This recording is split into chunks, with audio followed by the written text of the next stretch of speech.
you, man. Hi, everyone. My name is Avinash. Once again, thank you, alumni, for being here, and thank you, students, as well. I think this will be a great opportunity for all of us to be able to network and learn more about the postgraduate life and how Willamette can help us succeed in that. So introducing our keynote speaker, Jamiere Abney is the Associate Dean of Admission and Coordinator of Outreach for Opportunity and Inclusion at Colgate University. He leads diversity, equity, and inclusion strategies for the admissions process. Through his leadership, Colgate enrolled its most diverse first-year class in its 200-year history in the fall of 2021. Abney is a 2012 graduate of Willamette University, where he studied psychology. He began his higher education career at his alma mater in 2014 with the undergraduate Office of Admission. A first-generation and Pell-eligible college graduate, Abney has sought opportunities to be a reliable support for young people seeking achievement and access to opportunity. Jamiere built on this goal, earning a master's in education at Harvard Graduate School of Education in 2017.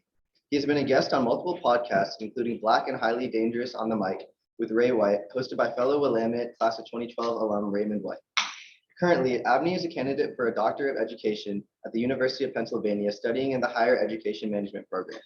Jamiere calls Albemarle, North Carolina, his hometown.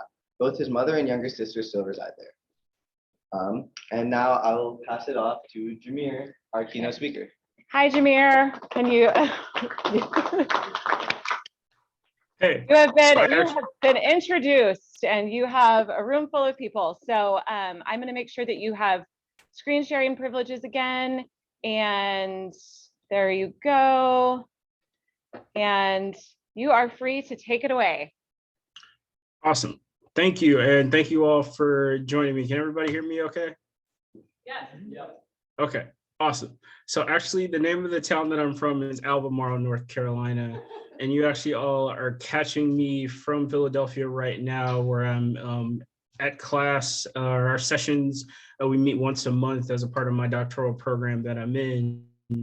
And I'm really excited to be able to be with you all this afternoon/evening here, and want to concentrate on this idea because of Willamette, some of the ways that the institution has helped me get to where I am right now.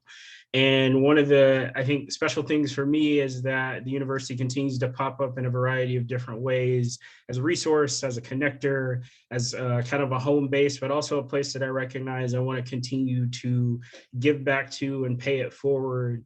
And so I'll give you several examples of that, but also give you a little bit about my own personal story and some of the things that I've been able to do since graduating in 2012.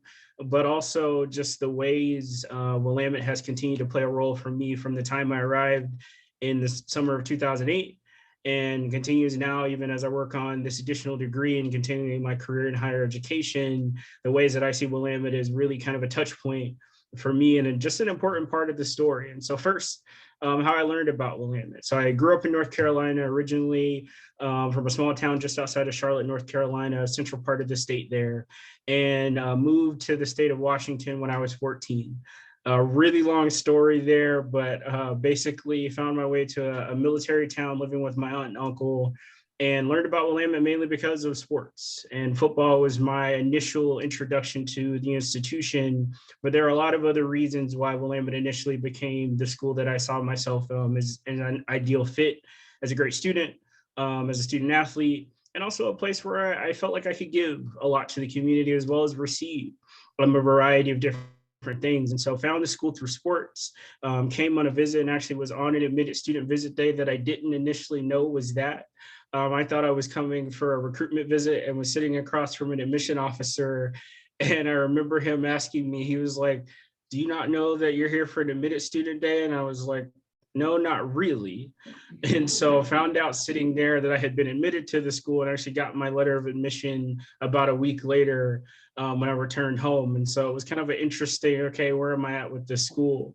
But it's become a place that's just really important and seminal to me in a lot of different ways. And I think for you all, as you continue in your experience, think about some of the great relationships that you build, the network that you'll continue to develop. And I'll give you some examples of how that, again, has played out for me. I think one of the most important things and one of the reasons why I'm here is because of the really interesting journey of how I found myself in higher education as a particular career. And I think one of the things to start with is when you're a kid and you're growing up, people always ask you, what do you want to be when you grow up? Very exciting question. lots of opportunities for you to be creative, for you to dream. People thinking about, I want to be a doctor, I want to be a lawyer, I want to be a fireman, I want to be a police officer. I want to go and I want to play professional sports. And for me, when I was a kid, I remember one of the youngest things I told my mom is I want to be the first Black president. And I remember saying that, and at the time I was maybe about 6 years old. And even just at that moment, having never seen someone that looked like me be in that role. And one of the interesting through lines of my story at Willamette was I had the pleasure, and not to be too political, but actually vote for the first Black president, Barack Obama, during my time on campus. It was the very first presidential election I actually was able to be a part of. And that being a very powerful moment for me. But also a through line there was, at the time, the president at Willamette was Dr. Lee Pelton, who's a Black man. And I remember it being very powerful for me as an undergraduate student walking around the campus to see someone who looked like me at a school where a lot of the students didn't. And as I walked in most of the classrooms, I was the only person that looked like me in a lot of cases. But having that person walking around the campus as the person that was in charge, be someone that I could identify with, was really, really powerful. And so that idea of thinking about what do you want to be when you grow up is important for me, but also consider for you all at this career services type of event. That question becomes tricky the older you get. You get to a place where you're enrolling in a college and it's like, okay, now what do I want to be? What do I want to major in? What am I going to focus on and think about studying? The types of courses that I'm going to take? What types of internships will I do? And it loses some of the luster and some of the excitement of what it is to think about and dream about what you might do one day and where you might be as you grow up, but it doesn't have to. And I think one of the things that I've been able to find in this particular career is all of the different ways that you continue to grow and can continue to change and continue to just think about where you might go and what you might do. But you get to a point where you kind of worry. You feel like you can't do that thing that maybe you used to dream about when you were a kid, or you feel like because you went in this particular major, I have to go in a specific way. And I had that same moment of trepidation getting to the campus and feeling like, okay, I want to major in exercise science. I want to go into sports medicine is what I initially walked on campus thinking I would want to do. And was just very much like, okay, now that I'm on this track, what are all the steps that I need to take to get to a particular career or do a particular type of job? Or what are the skills that I need to develop? But again, I think the value of a school like Willamette and really the liberal arts in general, and Colgate University where I work at now is also a residential liberal arts college, you can continue to reshape and remorph and just change that idea of where you see yourself going. And I think the value of this type of education, and one of the things I love about my job now, as I go out into communities, I go out into the world, I talk with students, whether they're on my campus or when I'm doing visits across the country, or now virtually in this space because of the pandemic, talking to people in this type of environment over Zoom and say, hey, you could still do that thing. You could still aspire to be something more than what you think your major might relate to, or you could still go outside of that and change your mind and pick a different major, or go on to a different area of study in a different discipline, and just continue to reshape the types of things that you see yourself doing beyond the 4 to 6 years that you might be an undergraduate student. But also, even as you continue to go out into the world and you get that first job, or you go into that first kind of career level experience, and you're like, well, maybe this isn't my thing. You can always continue to shift and change. And the beauty of this type of education is it gives you the skills that you need to make that shift and still feel comfortable and confident in where you're going to go. And my story is very much that. I came into Willamette very sure that I was going to, like I said, study exercise science, go into sports medicine, and do something that was related to athletics, because that's one of the things that brought me to the campus. But instead, I actually took the very first course in the exercise science department and was like, okay, this is not for me. I don't want to do this at all. I'm not as interested in this as I thought I was. But at the same time, was taking an intro to psychology course and really loved the young, energetic professor that was teaching me there. And Professor Hodel, at the time, now Professor Reeder, she's a professor now at Southern Oregon University, has continued to be a touch point for me, because she's the person that introduced me to psychology as a discipline in an area that I thought might be a good fit for me. And so that's actually what I majored in, and found psych to be something of interest, mainly because I was really curious about, why do people do the things that they do? How do people get to the places that they get to cognitively and mentally, and make some of the interesting decisions that we see people make? And so you really can continue to think about, what is it that you attach to? What are you interested in? And what are those things that kind of pique that why for you?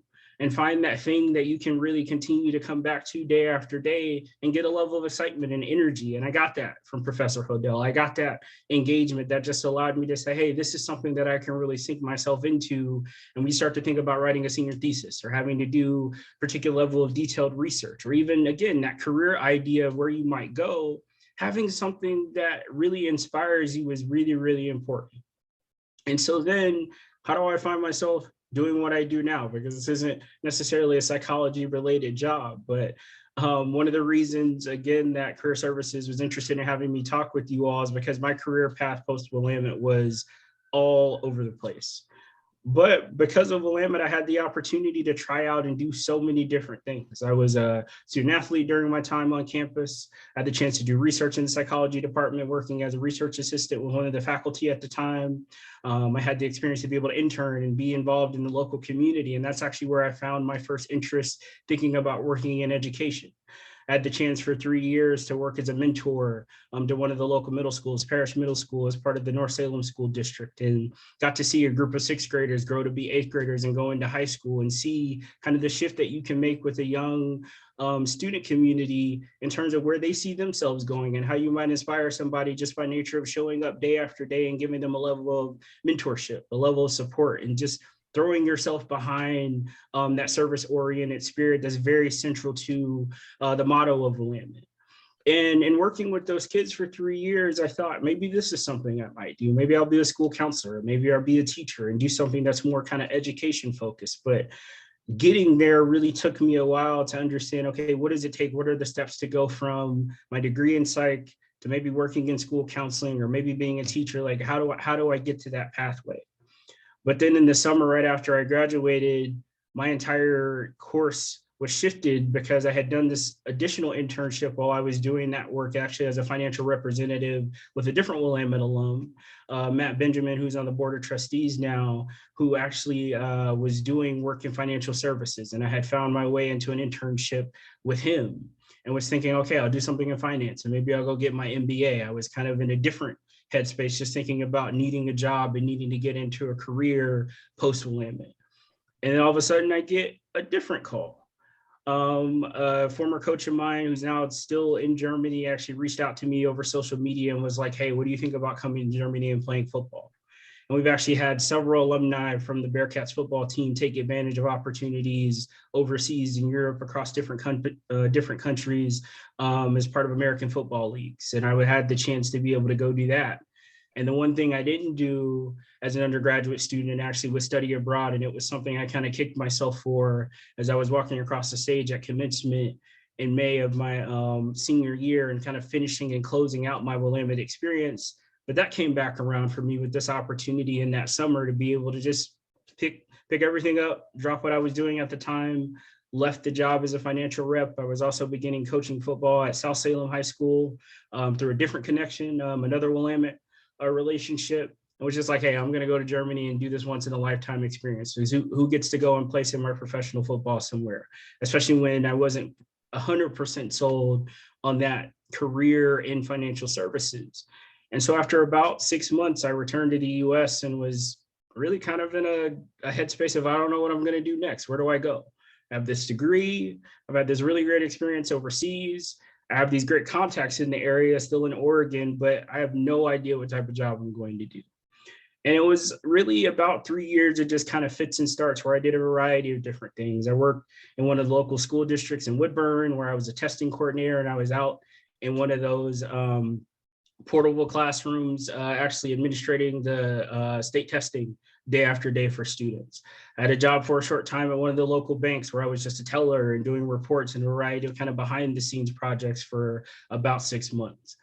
And then I kind of found my way back to thinking about education as a career again, and saw through the state of Oregon and Department of Human Services an opportunity to be able to get a master's degree in social work, and was interested in this because of the state's relationship with Portland State University, where I could do that for free. And so in looking at that, I was like, okay, I'll go work for the state. I was a caseworker for the child services department. I was a child services caseworker or child protective services, if you're familiar with that. I was the person that was showing up at homes, at schools, at hospitals, investigating cases of child neglect and abuse. And it was probably one of the most traumatic and emotionally taxing type of jobs I could do. I was an emergency responder with police. I was getting called to the hospital in the middle of the night when I was on call and having to respond to really serious incidents of violence to really young kids. I was showing up to homes and incidents and having to ask really tough questions of families about what happened to a child, what happened to a minor in a particular situation. And it was daunting. And I spent about a year doing that work because I was really interested in making my way to getting back in schools and having that opportunity to see some of what I had done at Parish Middle School be a part of my life and be a part of my career after really bouncing around for a while, not 100% certain where I might land. But it was through that experience at Willamette at the time as a student, and then through the experience of working in child services and still being in Oregon, that I had to kind of pause and say, is this the right way to get to where I wanted to go? And even though I was really passionate about the opportunity to work in education, I just couldn't continue another day seeing some of the really tough things that I had to see in homes and had to experience with kids, and just being really emotionally kind of traumatized over and over, and not to mention what these families and what these kids were going through. And I remember one of my first cases where I actually had to go and take custody of a child in a home. I was sitting with a Salem police officer, and she looked at me and she said, "I don't envy your job." And I was like, "But you're the police." And it was very much a kind of an early waking moment of what did I get myself into? I was 23 at the time. I was still, like I said, very much trying to figure out where I was going to go, what type of career I was going to really get into, or working my way towards a particular pathway. And I have the police kind of looking down at me like, your job sucks.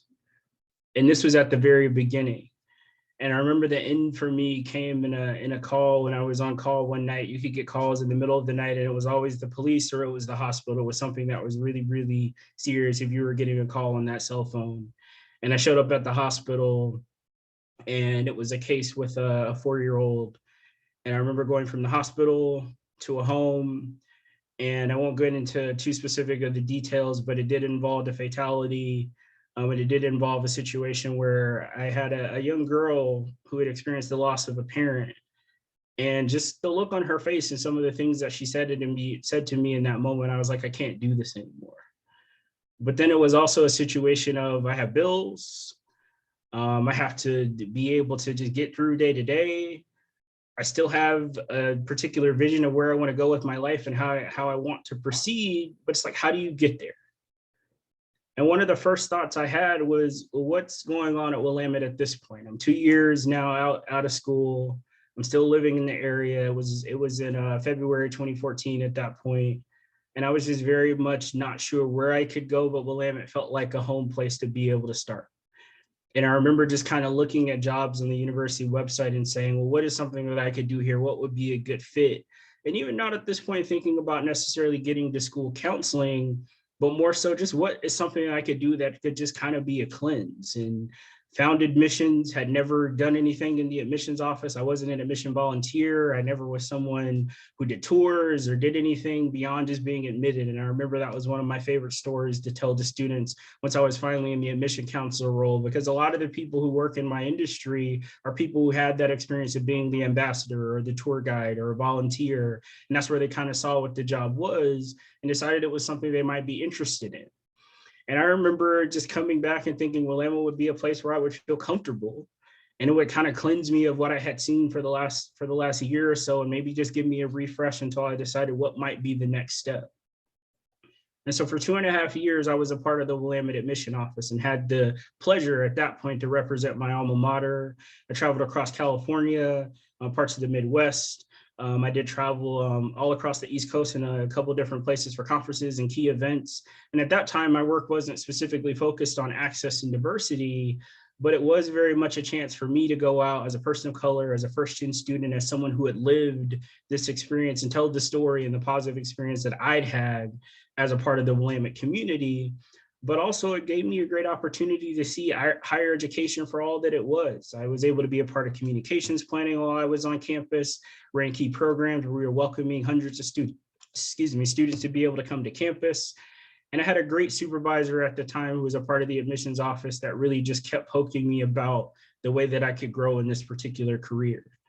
And that's where the idea of the master's in education and pursuing Harvard and things like that really came from. And she was very adamant, go get your master's degree, Harvard, Columbia, Stanford. And I'm like, I can't get into any of those schools. Like, what are you talking about? I wasn't a bad student at Willamette, but I was like a 3.3, 3.4 GPA student. And I had struggled in the early parts of my career on campus. I actually found myself after my first semester on academic probation and sitting with the football coaches at the time and just being like, how do I work through this? And having people really pick me up and help me work through the time management and organization and how to be a better student than what I had been to that point. And I went all the way from that through all of these different really unique kind of winding roads back to the campus. And now somebody telling me that I need to apply to some of the top schools and top graduate programs in the country to get a degree in higher ed. And I'm like, I don't even think I can get into grad school. And one of the best experiences for me was actually not the day I found out I got into Harvard, but actually the year before. I applied to Arizona State and a couple of other programs. And I remember getting the email from Arizona State, your decision is in. And for anybody, all of you can think about those admission letters and that notification on your phone or via email that you get for your undergraduate experience. And you're like, okay, do I really want to look at this? And I remember leaving my office in the Willamette admissions office at the time, walking across campus to be by myself, just so I could take in the news and just kind of experience it on my own. And when I got the congratulations, you've been admitted, I just cried. Because at that point, I just didn't think I was a good enough student, that I had done enough of the things to be able to be prepared and really be competitive. And in that moment, it kind of opened my eyes to all of the different things that I could do. But if not for that one person on the campus continuing to poke at me and tell me, hey, you should do this, you should experience this, I never would have even taken that step. And then a year later, after deferring my admission to Arizona State, then I applied to the bigger schools. I looked at Harvard. I did apply to Stanford as well. I didn't end up applying to Columbia. I just wasn't sure about New York City as the next stop for me. And at that point, I had been at Willamette almost 2 years, and I got the notification that I was admitted to the Harvard program. Unfortunately, Stanford didn't let me in, but hey, loss for them. But I got into Harvard, and it's funny because I always tell people it wasn't the same type of an emotional response, and most people probably don't believe me. But at that point, I finally felt a little bit more of like a confidence in my ability to be able to go on and do that work, be able to go on and build my career in this particular way. But I was also really sad that summer when I did my last information session. I'll never forget, I was sitting there and I had my last group of students leave the room, and it was just kind of like, it felt like I knew I was walking away from the campus in a particular way, because at that point I was leaving the state. I was leaving the area after about 10 years of being in Oregon, a part of the Willamette community, a part of a certain ethos and network. But I was also getting the chance to go and start something that was really, really unique, and giving me the chance through my Harvard experience to be able to expand on my knowledge of higher education, but also connected me with a different group of people and connected me with a different network and a different community to be able to expound upon all of the things that I wanted to do in terms of a career. And at that point, I wasn't 100% certain what I might do, but I knew that I wanted to stay in higher education. And I met some incredible people during my year there that have continued to be friends, continue to be people that I reach out to for counsel. But one of the most special things that happened in my year at Harvard was actually another professor that really gave me a level, a jolt of energy. And this conversation is one I think I'll never forget. I was in class one day, a course, a seminar course that was focused on higher education leadership. And the professor, Dr. Judith McLaughlin, is kind of a well-known name in higher education leadership. And one of the cool things that she does is she actually runs a seminar and a training for new college presidents. She pulled me aside after class one day and was like, hey, Jamiere, have you ever thought about being a university leader or being a college president? I'm 26 at this point. I'm still very early in my career. I'd only been doing this work for, like I said, 2.5 years. And I'm like, no, I'm here to get my master's degree. And she was like, well, I think you could do this. And I'm like, well, what does it even look like to be a college president? I don't even know what that job means. And so one of the first things I did was I sent an email the president at emerson.edu. If you're not familiar with Emerson College, it's another small institution more focused on the arts, located in Boston. And the president at that time at Emerson was a Dr. Lee Pelton. Pelton had left Willamette in my senior year, and President Thorstad had come into the university and brought his great energy and experience with him. But because of that experience of Willamette, of the power of seeing Dr. Pelton walk around the campus and knowing that he was at Emerson, now only about 30 minutes away from where I was in Cambridge, Massachusetts, I was like, well, who's the best person to talk to? Another Black man who's had this experience, someone I look up to. I'll send this cold email, I'll send this blind email, and maybe I'll get a response, maybe I won't. 30 minutes later, he reached back out. 2 weeks later, I'm sitting in his office for an hour, and we're having a conversation about what it means to be a university president. But if not for that connection to Willamette, if not for that feeling of comfort to be able to send that email and say, hey, I'll take this shot, maybe that conversation never happens. Maybe Professor McLaughlin gives me that niche detail and I just take it and kind of run with it with the level of confidence, but I never build that close connection and that relationship with someone who can tell me what it means to be a university president. But also maybe I don't feel as confident in my own capability to be able to go and make that step. But I had seen someone in that role. I had seen someone walk a campus with that level of confidence that he did. He was a really cool kind of guy that walked around the university with his press jacket on, big black shades on, and was just kind of really smooth. And it was always really exciting to see him around the university just with a different level of confidence. And then to sit across from him now about 6 years later and just talk to him about now me thinking about going on and pursuing that type of position gave me a different perspective. And he's become one of my closest mentors and confidants, somebody that I talk to at least a couple times a month, if not more, somebody who's been willing to give me that same opportunity. And anytime I'm back in the area to sit and talk and just kind of walk through what does that pathway look like. And one of the reasons why I'm here right now in this program at Penn is because I'm now determined to be able to have that opportunity to be a president. President Pelton was the one who brought Willamette Academy to the university and did that access initiative into the local community. In his time at Emerson in Boston, he had the experience of actually being a part of a committee that the mayor at the time, Marty Walsh, created to really look at diversity, equity, and inclusion within the city of Boston. And he helped really take the city in a particular step forward in thinking about how to provide access and resources to a much more diverse community. And now he's the CEO of a foundation, the Boston Foundation, where they just do a ton of philanthropy and outreach work into the local community and giving back to people in the Boston and surrounding area. And just to watch some of the things that he's done excites me. But now I'm also at a campus in Colgate where I've been able to watch a different president take some particular steps. The president here, Brian Casey, has created a brand new strategic plan, an entire plan focused around diversity, equity, and inclusion, a plan focused around sustainability.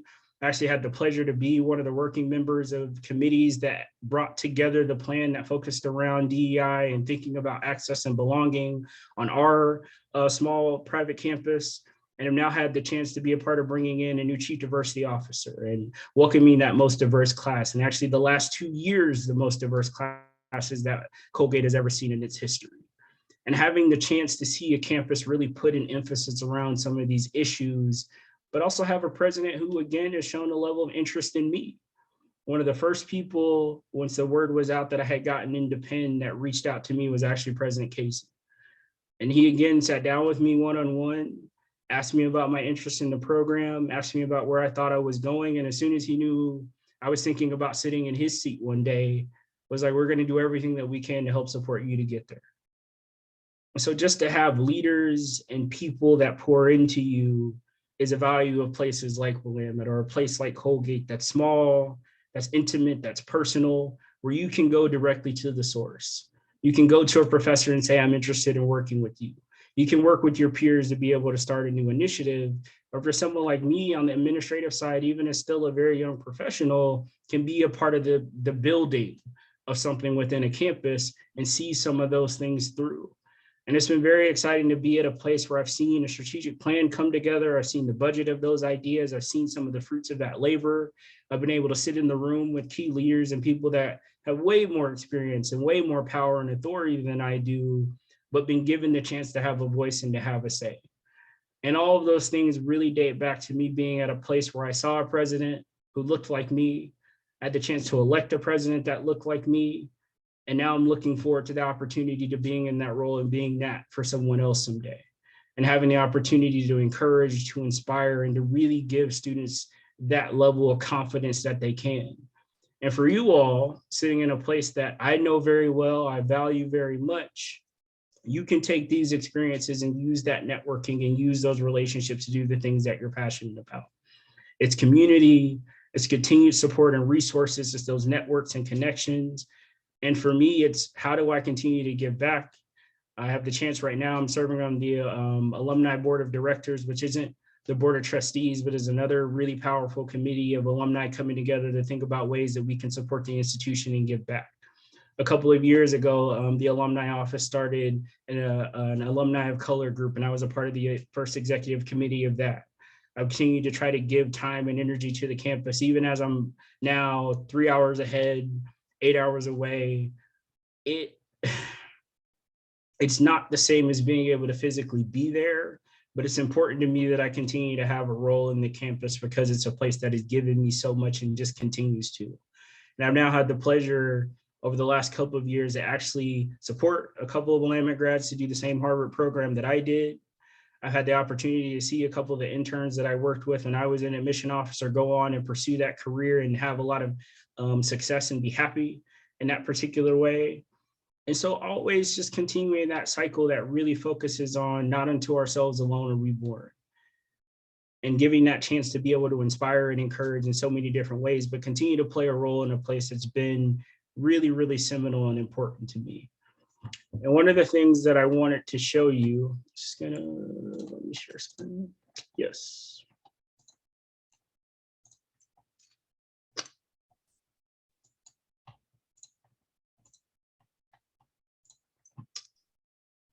So can everybody see this?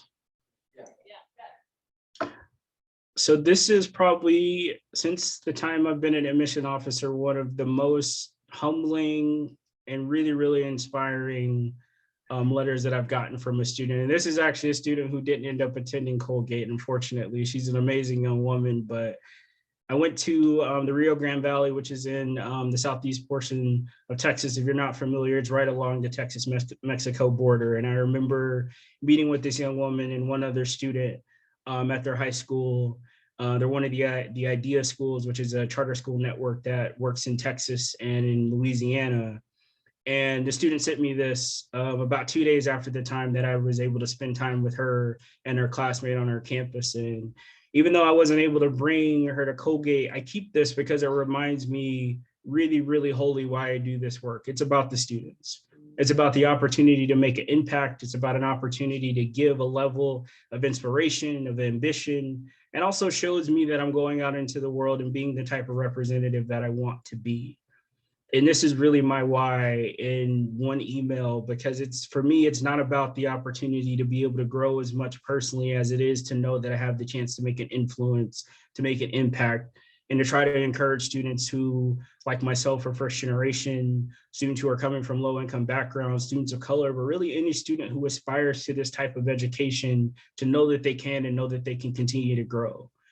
And the fact that I went from, like I said, on academic probation and really struggling as a first year student to now a Harvard alum and working on this degree at the University of Pennsylvania, the two top education schools in the country, is so exciting for me. But not even just for me in the terms of being able to have those two degrees from great places, but knowing the doors that it will open up for me to be able to do things that I can give back to students like this. And so it was because of Willamette that I even thought about Harvard. It was because of Willamette that I had the chance to meet a young woman like this. This is me at a couple of different places in my career and aspirations and connections to the institution. You'll see me here as a Bearcat when I got to be the football star on the 2011 football season poster. I was our marquee player my senior year. This is me in my first year at Willamette as an admission officer, being able to represent us at a college fair. And this is my mom and I at my Harvard graduation when she came up. She still lives in North Carolina to see me during that experience. And these are two of the seminal people that I had a relationship with during my time at Willamette. This is me and President Pelton.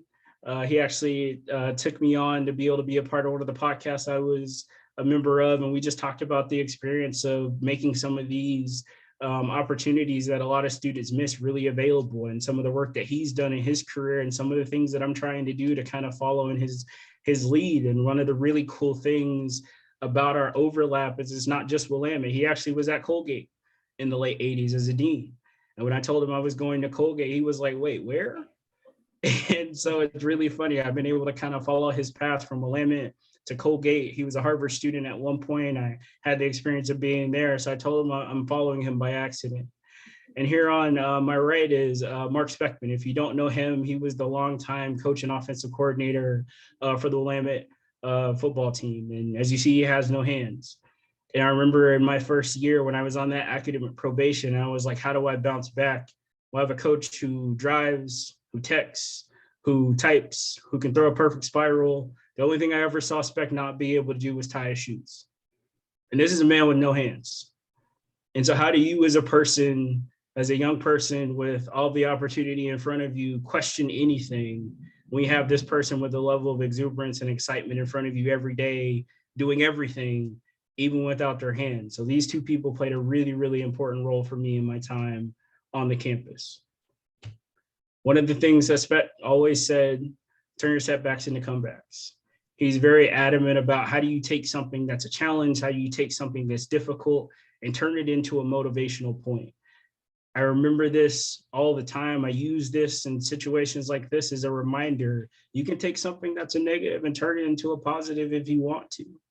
And watching him do some of the things that he did on the campus, the successes that we had in our program at the time that he was the coach, was very, very cool, but also just inspirational, like I said, to see a person with his physical limitations not be limited in any particular way. So I encourage you all, as you think about what your Willamette experience is, you're getting a great education, you're at a place that offers you a ton of resources, you have a great community to be able to tap into, but just continue to remember that even as you move forward beyond this place. I know that I have. And I continue to utilize these connections in so many different ways so that I can get the most out of the experience in the ways that I want to, and continue to move and shift and change and go in these different directions because I know I got the skills and the foundation to be able to do so. So thank you all for taking the time to be able to listen to me and to learn a little bit about my story and my journey through Willamette. And I'll open it up now for you to be able to ask some of your questions.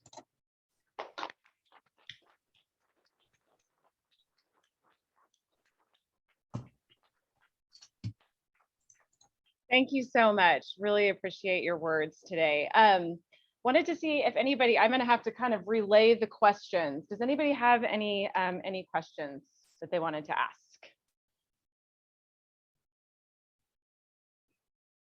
Oh, sorry, I didn't see. Okay, we do have a question. Hold on, Jamiere. Yes. What advice might you give like a person who might not be like a first year or third year or something, kind of starting like in the middle of a curriculum change? Yeah. Just like this is kind of demotivating. Like the challenge that I'm facing or not. Because you're making a shift. Okay, so the question is, what advice might you give to a student who's they're kind of midway through their Willamette career and they're faced with making an academic shift and things are turning out a bit differently than they envisioned? I think utilize the fact that you can go, whether it's your advisor or go to faculty in a particular area that you're interested in. I actually, when I very first started down the psychology path, had one professor that told me they weren't sure that it was the right fit for me. And at that point I had declared the major, and I remember sitting with my advisor and saying, hey, this professor isn't sure I can move forward. What do you think? And I think there are opportunities where you can go directly to people and say, hey, can you help direct me in this particular way? Or are there, like, if it's an academic challenge or you are struggling with some of the work, is there a peer that you can bounce ideas off of? Are there other resources on campus that you can utilize to help you kind of develop in the way that you want to? But some of it is also a personal decision. If you're really married to something, use all of the tools at your disposal. One of the things that I actually did in my senior year, I took a course called biopsychology, and I remember the very first exam coming back, it was a C at the time. And I actually went to the professor and I was like, hey, I'm a senior. I've gotten all A's throughout my junior year and senior year so far. I'm thinking about grad school, but I'm worried because I didn't do so well at the beginning. Is there a way that we can make a deal here? And the professor actually agreed to throw the grade out if I was able to do what she said was exponentially better on the next 2 exams. So I did everything I could and got A's on those next 2 exams, and I got an A in that class even with the C, because she was willing to let that grade go. And you're at the type of school where you can go to faculty, you can go to key administrators, you can talk to the people who are in charge of the things that you're worried about and ask them what are the circumstances and situations that you can work around. So if you feel confident to be able to sit down with that particular faculty member, whether it's your advisor or a faculty member in a particular course, I encourage you to do that, because that's the value of being at a school like this, is that you can go to the people who are in charge of those decisions and ask them, are there different things or unique situations that they can put in place for you? Thank you. Any other questions? Yes. How about what's something in some of those first roles that he had that he still, like something he learned that he still pulls into the current role? Okay, great. So the question was, in some of your initial roles, in those multiple jobs, careers, before what you're doing now, what are some of the things that you took with you and that you're still using in your current work? One of the very first things I remember interviewing at Willamette for the admission officer job, and they talked about the coach stress of being an admission officer, which it is a high pressure job if you've never done some of the things I had done. And I remember laughing in the interview because I was coming out of a life or death type of role at that point, where the decisions I made literally could impact people in that way. And so because of that, I have a different kind of perspective of what it means to be stressed out, or what it means to really have to make tough decisions. And can you kind of come to terms with denying a student into the office, or having to balance a day where you're traveling across the city and you're doing a 12-hour type of work day, but it's nothing like getting a call in the middle of the night and I'm going to the hospital not knowing it's an emergency, or having to respond to a child who's maybe just out of toddler phase and is dealing with the death of a parent, like something like that. And so it's allowed me to be able to kind of really measure what stress and what anxiety and what some of those tough things can be in decision making. In my time working in high schools and working with middle school students, it gave me a perspective on what it is to be able to work with students of different ages and the types of things that you want to encourage and engage, and how you walk into those spaces, especially when you're showing up at a high school. People don't know you, it's your first time there, and you got to go and talk in front of a class and try to get them energetic and excited about a school that they've never heard of. And if you don't know Colgate, our university is situated in central New York, just outside of Syracuse, about an hour away. It's in a very small rural community of about 5,000 people. Small, quaint, very beautiful town, but middle of nowhere. And I'm traveling to places like Dallas and Houston, Texas, to say, hey, come to the middle of central New York in the cold when you have your beautiful weather here, and come work with us. And it's like, you gotta know how to smooth people a little bit and build conversation, because why would anybody do that? But we've been able to grow that population of students just because of, I think, some of the ways that I've learned to work around young people and be able to kind of tell a story and get them excited about a place that's really unique and really, really different. And honestly, my time in financial services, this is just more from a personal perspective, just got me really honed in on what it means to do a level of financial planning and thinking about the future in different ways. And my wife, I always say, is our money person. I got married about 2 years ago, and she works in banking. But having had that experience of that time of just seeing kind of people and thinking about financial planning from a long-term sense has gotten me in front of family members and friends and being like, hey, have you thought about life insurance? Have you thought about retirement? And even when you're in your early 20s, it's like, well, I'm not worried about those things yet. The sooner you start, the more benefit there's going to be for you there, but also opportunities for you to be able to use that money at points in time where you might need it. an opportunity for you to think about as you build a family, if that's something that you're passionate about. How do you do the things that you need to do to set up the next generations of your circle to be able to do well, but also giving those things to friends and just people in your close network to say, hey, have you ever thought about X, Y, and Z? Or what happens if this thing were to happen to you? And again, having seen some of the tough situations and really dire financial situations of families who find themselves in these tough circumstances, I just have tried to utilize that experience to be able to, one, be financially smart for myself and my own kind of nucleus of people, but also how do you pass that forward to others and be able to help your community in that particular way. But I think also just the fact of really just being open to be flexible. I picked up and moved to Germany out of nowhere. I moved across the country to go to grad school. I picked up and moved to Central New York to a place I had never heard of. And when I drove in to Hamilton, New York, where Colgate is for the first time, I was like, where in the world am I? But at this point of having lived in so many different places, from North Carolina to Washington to Oregon to Boston, Central New York, Lubeck, Germany, I'm just like, I'd go just about anywhere, and being open to opportunity and having that willingness to kind of say with my partner and I, is like, hey, like, where in the world might we go? And being open to the vast array of opportunities that exist there. And I think just having the willingness to kind of jump around and try different things is giving me that as well. Thank you. Well, I know we are needing to go ahead and split up into our breakout sessions. So I just wanted to do one final round of applause. And